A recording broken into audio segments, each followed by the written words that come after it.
Well, if you've been awake at any point in the last 50 years, you know that American colleges are basically pretty liberal. But in the past 5 years or so, campuses seem to have been hit by a fever they haven't experienced since the 1960s.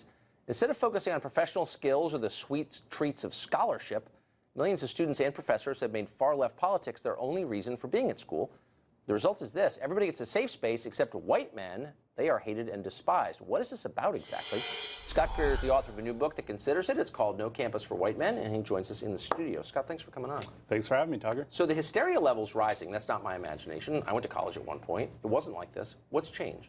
Well, what's changed is that over the last 5 years, and it actually extends longer to that, but it's really gravitated toward in the last 5 years, is that identity politics and victimhood culture have taken over higher education. Basically, with the 2 points is identity politics stress that basically all a person should care about is their own narrow group interests and the identity they ascribe to themselves, such as if I'm an African-American man, that's all my politics, and I only care about furthering the interests of my specific group, African-Americans. Right. And that's become dominant on campus because they encourage it through affirmative action and other procedures that encourages people to gravitate towards specific identities for more benefit.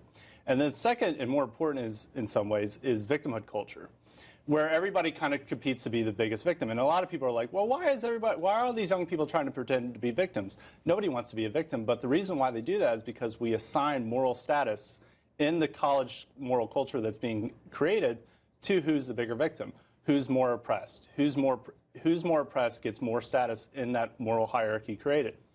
And if you're privileged, then that's the worst thing that can happen. And say, like in older moral culture, if you're like demonically possessed, that's lowest.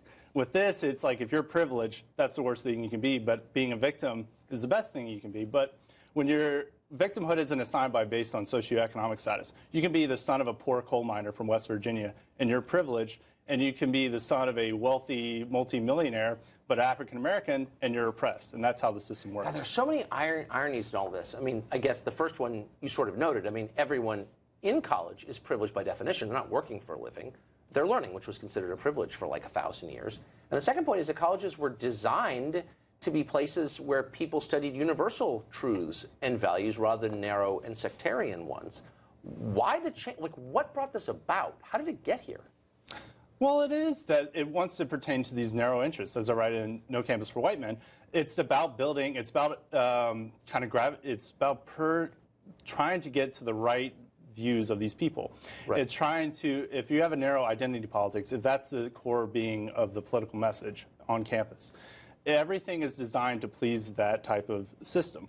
So when you have an English course, the fact that Shakespeare and John Milton are the primary writers that are studying that course, that's a problem because they're white males. We need to have more diversity there because of identity politics. People are like, well, I feel left out because I'm reading Shakespeare or John Milton, even though they forget the universal message in those works. Right. And the message and the great writing.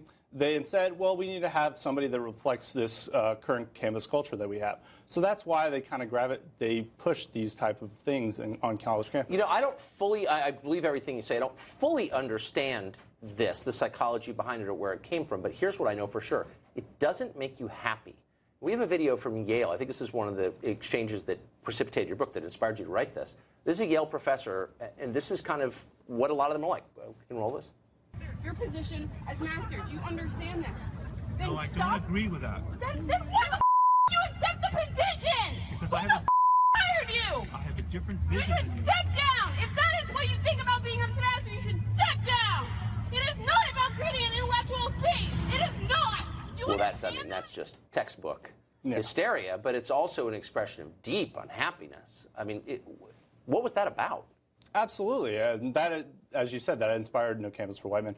That was about because the professor who was defending himself, who was surrounded and kind of undergoing an inquisition, his wife wrote a simple column saying, look, you shouldn't get all bent out of shape about cultural appropriating Halloween costumes. We know how terrible those can be. I mean, that's a real horror in our society if somebody dresses up in a Halloween costume that's considered cultural appropriation. And she merely said, like, look, you're college kids, you're going to do stupid things, just let it be, don't get out of shape about it.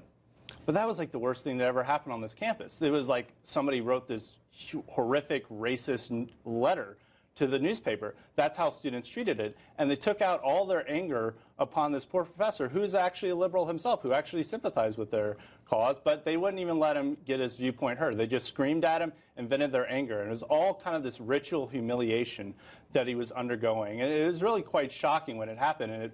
And that's why it caught the national eye. It's just so bizarre. Standing on this bucolic, leafy campus in New England Falls, 60 grand a year, none of them have jobs, and they're angry. It's so weird.